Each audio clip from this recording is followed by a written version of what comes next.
سلام دوستانو، نوې تازه خبر راغلی دی چې حسنین په جیل کې خودکشي کړې ده. نو دا یا ماته دروغ ښکاري یا رښتیا.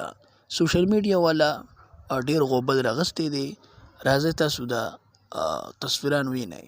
प्यार करने वाले कभी डरती नहीं जो डरती हुआ असमरा ښکلي خلک دې آئے لټینا سم څوکړه باز یاره سونیشه تنگریشه کلی پتا خدا ګورئ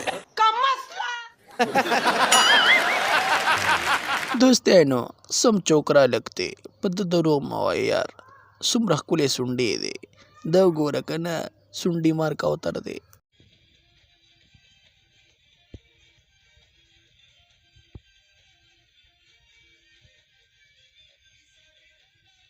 یاره خلک وایي خودکشي یې کړې ده. زه وایم که نه چې په دې کونه کې ورله لرګي وورمنډئ.